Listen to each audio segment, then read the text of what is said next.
Bun găsit, oameni de aproape! În urmă cu 2 săptămâni am stat de vorbă cu Cristian Pândichi despre pescuitul de competiție, o ramură de performanță mai puțin vizibilă la noi, dar cu reguli stricte, selecții și campionat mondial. Atunci, Cristian nu știa despre participarea din nou la mondial. Între timp, participarea s-a confirmat. Revenim să înțelegem drumul până la start și ce semnifică această competiție. Cristian, bine ai revenit la scena locală! Bine te-am regăsit! Ce s-a întâmplat între video de acum 2 săptămâni și acum? A fost un punct acum câteva zile în care am luat decizia să merg la a doua mea experiență de genul ăsta, calificat fiind în lot. Și pentru că tot ai pomenit în introducere despre drumul către start, care mă interesează foarte mult și vreau să împărtășim tuturor. O să-ți iau puțin înainte ca să clarificăm niște lucruri, pentru că disciplina la care eu voi participa la campionatul mondial este una foarte nișată și lumea de foarte multe ori face o confuzie. Pescuitul îi putem spune un fenomen social, pentru că clar este un fenomen social, dar are niște subdivizii, subsecvențe, să spun așa. Pescuitul competițional la răpitor, Federația Internațională de Pescuit Sportiv cu sediul în Italia, organizează campionatele mondiale la vreo, nu știu, peste 10 discipline de pescuit, printre care și ceea ce... există atât de multe discipline de pescuit. Da. Există campionat mondial de ice fishing, de copcă. Există campionat mondial de pescuit pentru persoanele cu dizabilități. Pentru tineret, există și pentru tineret. Există și pentru, nu mai zic feminin, că există mai multe ramuri la feminin. Deci este cumva o structură destul de stufoasă din punctul ăsta de vedere. Bun, revenind un pic la ideea de mai devreme, în România, de 4 ani, ăsta cred că e al 5-lea an, există Campionatul Național de Pescuit la răpitori din caiac, care, din punctul meu de vedere, este cea mai apropiată disciplină de un sport propriu-zis. Pentru că, diferit de tot ceea ce înseamnă celelalte discipline, regulile sunt destul de stricte, în sensul în care deplasarea pe apă, în caiac fiind, se face doar prin mijloace fizice umane, să zic așa. Adică nu ai voie cu motor electric, nu ai voie cu pânze sau, mă rog eu, cu orice altă mijloc de propulsie, decât cel care implică efortul fizic al pescarului din caiac. Și atunci noi pescuim din niște caiace dedicate pescuitului, care au ca sistem de propulsie celebra pagaie sau padelă, da, la 2 capete, și un sistem de propulsie la picior pe genul hidrobicicletă, un pedal drive, să spun așa. Și atunci iată că, da, ne apropiem cel mai mult de sport în această... E foarte important să explici ce înseamnă această competiție, pentru că oamenii pot spune, se duce la pescuit. Înțelegi? Oamenii nu văd neapărat competiția, da, pentru că, într-adevăr, e un pic puțin mai vizibilă la noi această Este disciplină. o nișă destul de mică, deși a crescut în ultimii ani în România și numărul participanților anul ăsta a sărit de 40 pe etapă din toată țara, fiind 5 etape în România în campionatul național, și posibilitatea de a ajunge în lotul care reprezintă România la campionatul mondial, se face prin clasarea în clasamentul general format din rezultatele de la cele 5 etape naționale. Conform regulamentului de la FIPSHIPS, Federația Internațională de Pescuit Sportiv, fiecare națiune poate participa cu câte 2 echipe a 3 pescari și 2 rezerve. Okay. Deci, practic, suntem 8 pescari competitori din România care vom participa la acest campionat mondial din Italia. A existat o selecție? A existat un concurs înainte? Cum da, ai ajuns? Sunt 5 etape. Da. Iar în urma acestor 5 etape se generează un clasament general. Da. Primele 6 poziții din clasamentul general, practic, îți asigură calificarea în lot, urmat de celelalte două poziții, cine își dorește și cine poate, bineînțeles, să fie rezervă. În cazul în care o persoană care și-a obținut dreptul de a participa, adică s-a clasat în locurile 1-6, din vari motive nu poate participa la campionatul mondial, se coboară la următorul clasat. Asta e principiul. Tu cum ai fost? Eu acum 2 ani, deci 2024 pentru mondialul din 2025 care a avut loc în Mexic cu celebra poveste, am fost pe locul 2 și în campionatul din 2025 care permite participarea la mondialul ce urmează într-o lună jumate în Italia, am antrenat pe locul 5. Care am prins practic penultimul loc de a doua echipă. Că particip cu 2 echipe, 1, 2, 3 o echipă. Bine, asta nu e o regulă. Se fac echipele, adică primii 6 își fac echipele cum crede ei de cuvință sau își păstrează ordinea din...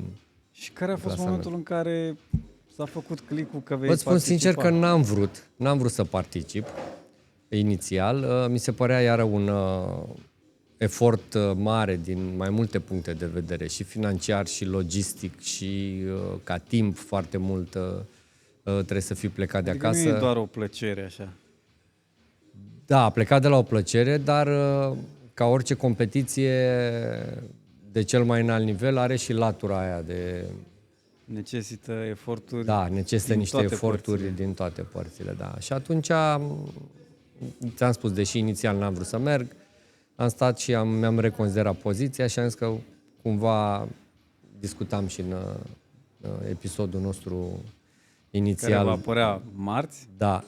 Discutam despre pasiuni, că de acolo am plecat, despre oameni cu pasiuni. Și dacă ajuns până în punctul ăsta și odată ce am muncit un an și mi-am câștigat acest drept și am posibilitatea asta, și fiind și anul ăsta în Italia, că e mult mai aproape, am zis că e o ocazie pe care n-ar trebui să o ratez. Cu ce nivel de concurență te vei întâlni acolo? Din filtru, din perspectivă personală, din punctul meu de vedere, nivelul cu care ne vom întâlni acolo este destul de ridicat, spre foarte ridicat, pentru că sunt foarte mulți oameni al căror job este ăsta, pescuitul. Ei trăiesc din așa ceva? Da, ori sunt ghizi de pescuit, ori sunt diversi brand ambasadori la diverse branduri din industria pescuitului sportiv. Deci să înțeleg că în alte țări se poate trăi dintr-un astfel de sport. Se poate trăi. Dintr-o astfel de disciplină. Da. În Statele Unite, fără discuție, dar și în alte țări, o cultură în pescuitul de competiție din Europa, se poate trăi, depinde ce faci, că poți să fii, nu știu, și atunci pe palierul ăsta al industriei în exclusiv antrenamentului pentru pescuit, pentru competiții. Da, gândește că noi care nu trăim din asta, pentru noi e un hobby și am încropit ceva acest campionat pe care a crescut de la an la an și suntem toți oameni care au alte joburi, joburile sunt în afara pescuitului. E cumva în continuare un nivel de ăsta amatoristic. Și să te duci, de exemplu, eu încerc să ies la pescuit cât de des pot, dar te duci și concurezi cu oameni care din 365 de zile stau 200-250 de zile stau la pescuit. Și atunci e foarte greu să concurezi. Și în condițiile astea, tu totuși ai terminat pe locul 5.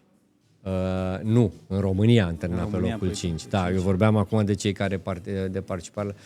Chiar și în condițiile astea nu este imposibil, pentru că până la urmă peștele e în apă și trebuie să-l prinzi. Și clar ei noi avem un handicap, lipsa atât de multe zile atâtor zile de pescuit pe apă, lipsa lor. Ce înseamnă efectiv participarea la acest campionat? Tot ce implică, de la partea de logistică, transport. În primul rând partea de legal și formalitățile de înscriere. Cum funcționează lucrurile, ca să lămurim cum funcționează lucrurile în acest moment. Ce o fi în viitor, n-avem de unde să știm, pentru că și la noi am mai discutat că partea asta de legală e un pic gri. Singura structură din România recunoscută de Federația Internațională de Pescuit Sportiv încă din, nu știu, 63, 56, ceva de genul, peste jumătate de secol înapoi, Da. este AGVPS România, Asociația Generală a Vânătorilor și Pescarilor din România.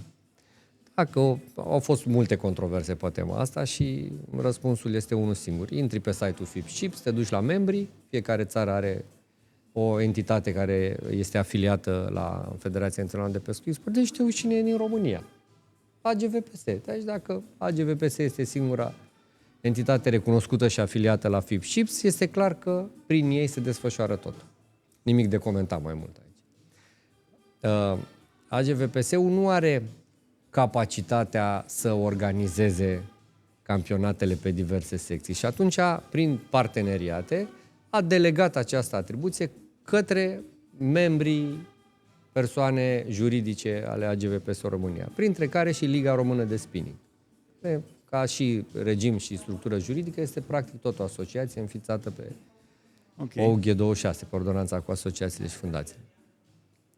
Și atunci, cumva este un lanț ăsta de acțiuni și organizări. Liga Română de Spinning organizează campionatul nostru național, se selectează lotul cu girul AGVPS-ului și prin AGVPS, că ei sunt, de fapt așa se și numește, campionatul privat al AGVPS LRS, Liga Română de Spinning, așa?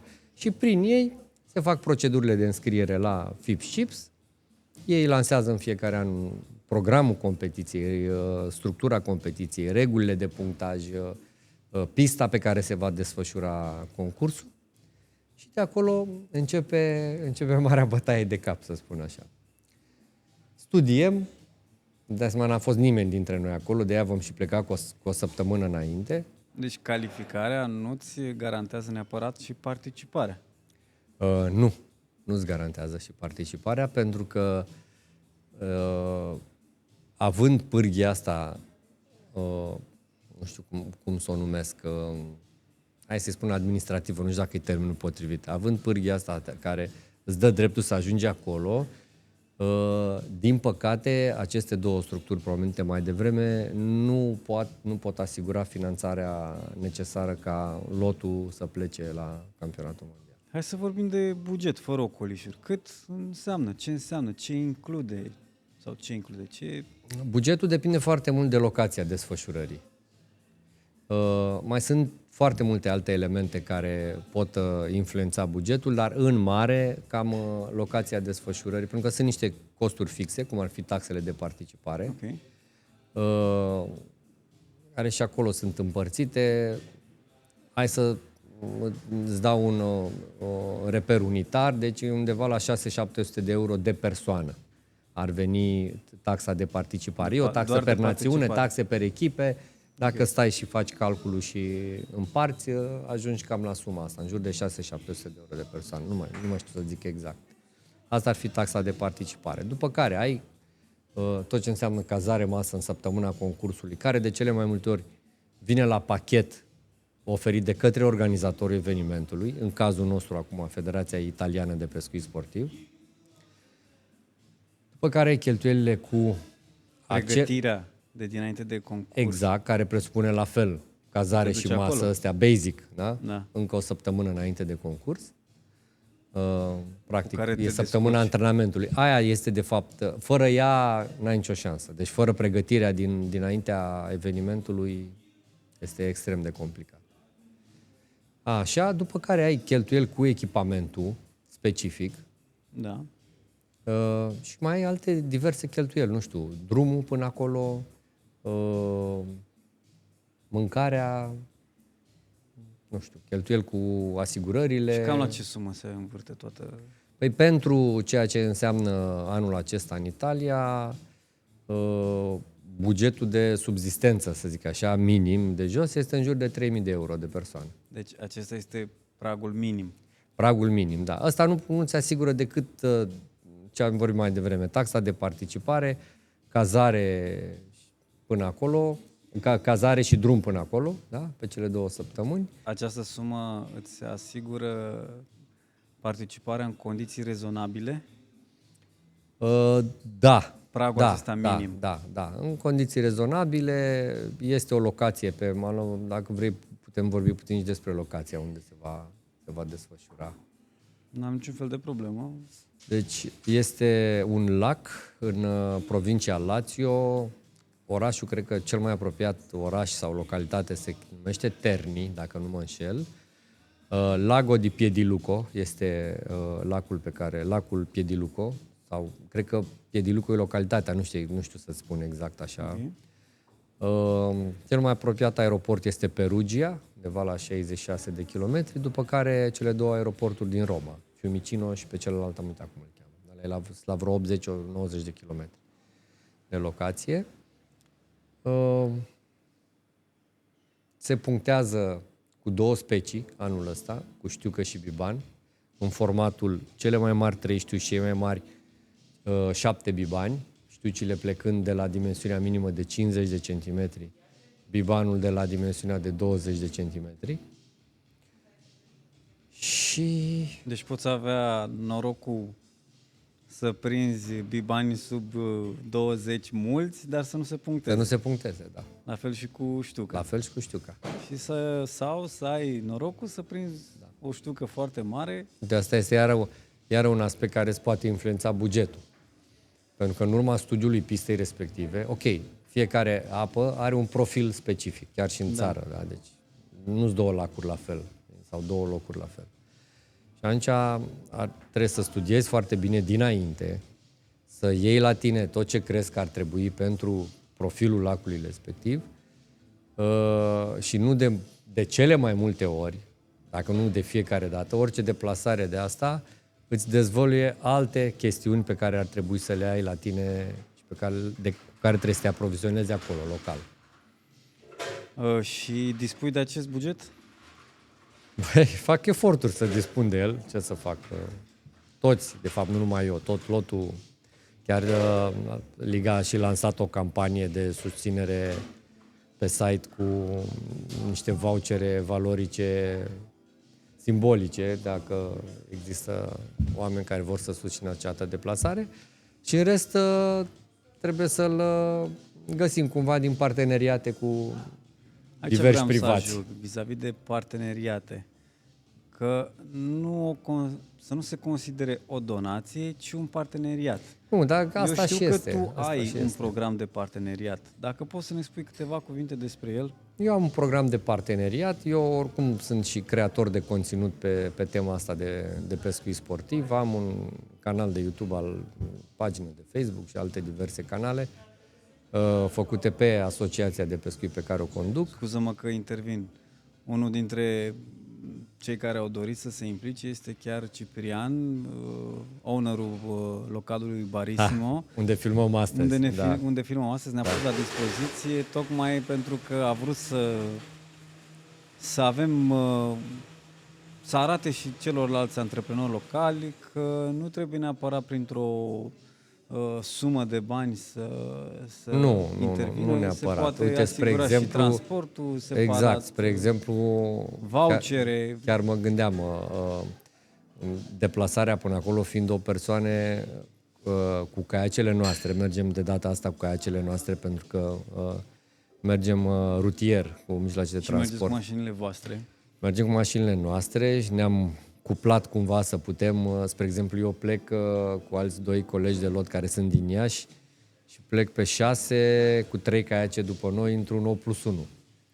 Într-un minivan. Ăsta, așa, cu bagaje. Da, ca orice chestie. Probabil că nu importă foarte mult asta pentru publicul care o să aibă plăcerea să ne urmărească. Ideea e că ca peste tot încercăm în astfel de situații încercăm să realizăm niște parteneriate cu oameni care pot susține direct sau pot sponsoriza din impozitul Știu pe că ai o profit. reținere nu se considera, în general, nu știu, cerșit sau donație. Nu am făcut această intervenție înainte de episodul care urmează săptămâna viitoare în ideea asta. Am făcut-o tocmai în ideea în care există probabil parteneri, antreprenori locali sau diverse afaceri care ar putea să se alăture, să se asocieze într-un proiect Exact. de performanță. Noi avem... Iar tu le oferi ce anume în acest Le ofer parteneriat? vizibilitate pe întreaga perioadă a campionatului mondial prin diverse mijloace, iar asta le putem discuta cu cei interesați în particular. Colantări pe caiace, mici reel-uri despre activitatea partenerului, expunerea logo-ului pe diverse locuri, pe tricouri, pe șepci, pe caiace, de ce nu. Chiar a însemnat zilele astea cu un partener un mic contract de sponsorizare și am și zâmbit pentru că și-a fost ideea lui și mi s-a părut o idee foarte, foarte bună. Vom colanta padela. Da. Știi, vâsla, practic, Da. pe partea care se vâslește, vom colanta vâsla cu logo-ul societății partenere, societății comerciale partenere și mi s-a părut interesant asta. Cum vei comunica sprijinul primit și bugetul? Totul e transparent, e foarte simplu pe ce se cheltuie bani, adică nu ia nimeni banii și pleacă acasă cu ei. Sunt facturile de cazare, bonurile de transport.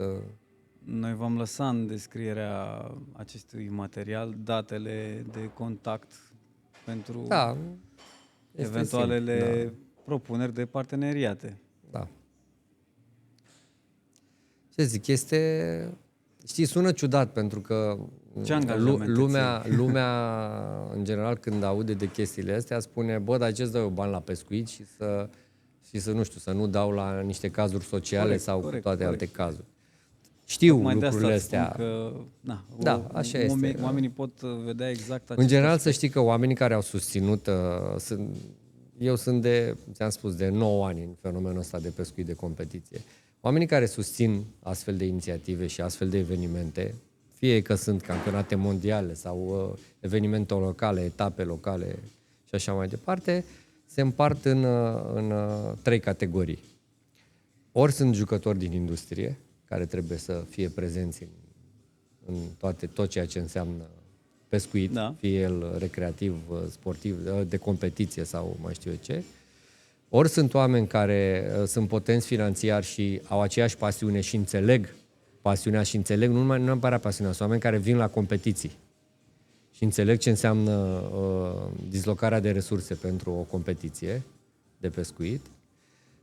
Ori aia românească pe prietenie, ca să fim sinceri. Adică te uiți la un prieten care poate să susțină și, mă rog, are și pârghiile necesare, că nu merge nimeni să ceară niște bani așa, banii care se redirecționează, care pot fi redirecționați din impozitul pe profit. Deci cam astea sunt categoriile, mai ales pe nișa noastră. E o nișă mică, dar, și aici aș vrea să completez, în general, marile companii care au programe CSR, ceea ce facem noi este o chestie 100% verde. Se face sport, se încurajează să se facă sport, se încurajează activitățile nepoluante, pentru că, practic, noi nu intrăm în apă cu nimic care ar putea polua. Nu avem uleiuri, nu avem combustibil, nu avem, nu știu, motor electric, deși și ăla e nepoluant, așa, direct. Da. Știi? Mai mult decât atât, în încurajarea acestui fenomen, Liga Română de Spinning, divizia Caiac din cadrul Ligii Române de Spinning, a luat niște măsuri în sensul în care orice copil între 14 și 18 ani cu acordul părinților participă gratis la competițiile organizate la nivel național, iar doamnele plătesc o taxă simbolică de 100 de lei. Dacă cineva urmărește acum această conversație și ar vrea să se implice, ce ar trebui să facă concret? Cum ar putea să intre în contact cu tine sau care e procedura? Este simplu. Datele mele de contact o să le lăsăm în descriere, las mail-ul meu în descriere, număr de telefon și mă pot contacta acolo. În general, lumea asta e mică, mai ales că ne știm așa. Ai vreun termen până când... Noi plecăm la începutul lunii septembrie. Dar înainte de asta, că eu nu vreau să marșez pe subiectul ăsta, m-aș bucura foarte mult ca înainte de implicare să se suie într-un caiac de pescuit și să se plimbe pe apă. Poate să se suie și într-un caiac normal, că tot este... Da, dar cumva nu vreau să le suprapunem. Și adică pasionații de pescuit să se suie într-un caiac. Adică ceea ce simți în momentele alea și cât de benefică este activitatea asta, din punctul meu de vedere, ar trebui să fie startul. Că noi nu facem acest video ca să cerem bani să plecăm noi la mondiale. Cumva vrem să promovăm și un fenomen. Faptul că e o competiție de anvergură Da, este altceva. Dar ideea este că trebuie promovat acest fenomen și culmea, suntem înconjurați de apă aici în Constanța. Și credem că sunt singurul pescar din Constanța care merge în campionatul național de pescuit din caiac. Da, eu cred că performanța nu trebuie descoperită doar după ce apare medalia. Și cred că sprijinul real este acela oferit fără ca să existe garanția unui rezultat. Eu îmi doresc să ajungi la campionatul mondial nu doar să fii prezent, ci să concurezi la nivelul tău și sper ca această intervenție să fie primită cu brațele deschise în adevăratul sens pentru care noi am făcut-o. Pentru care tu ai insistat să nu se considere o donație, să nu se considere... Și am zis că nu vreau să fac acest lucru, nu vreau să te pun pe tine, în primul rând, în niște situații în care să-ți fie jenă. Pur și simplu trebuie să înțelegem că ne mândrim de foarte multe ori după ce apar medaliile. Dar eu cred că ar trebui să susținem performanța și înainte de rezultate, că altfel nu avem cum. Eu îți mulțumesc pentru suport și Mare drag, reiterez ideea de bază de la care am plecat.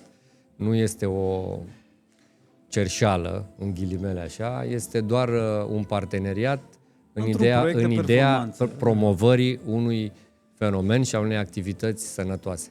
Da, lumea trebuie să înțeleagă că nu este chiar așa ușor să te califici sau să participi. Este destul de dificil după cum se vede. Da, încă o dată, eu îți urez mult succes. Sper să mai facem o intervenție, o conversație după, da, în care să avem ce povesti și să avem povești chiar frumoase. Chiar mi-aș dori să aud de la tine că sprijinul pe care te-ai bazat ți-a fost oferit, ba chiar peste întregului lot, nu mie personal. Întregului lot. Da. Sunt conștient că fiecare din lot încearcă cumva să aducă partenerii de partea sa pentru a participa. Fiecare s-a zbătut cum a putut. Da. Marți veți putea urmări conversația integral cu Cristian. Între timp, sper ca până marți să reușim să lansăm această conversație. Voi, dacă aveți întrebări, vă rugăm să le lăsați în comentarii și cu siguranță Cristian vă va răspunde la orice neclaritate. Încă o dată îți mulțumesc pentru prezență, îți urez succes și cumpărăți un caiac și ieși cu el pe apă. Uite, eu am un caiac. Sau vino că ți-l dau eu pe al meu să faci un test. Să facem și o filmare, chiar să vedem și pulsul cum o să stea. Da. Încă o dată, locația a fost oferită, și nu facem reclamă, a fost oferită de Ciprian, tocmai pentru că a vrut să se implice în acest proiect și să arate și celorlalți antreprenori locali că nu doar printr-o donație de bani se pot implica în orice fel, cât timp există deschidere și vizibilitate, este încurajat. Eu sunt Aurelian Acținte, aceasta a fost Scena Locală, rămânem aproape.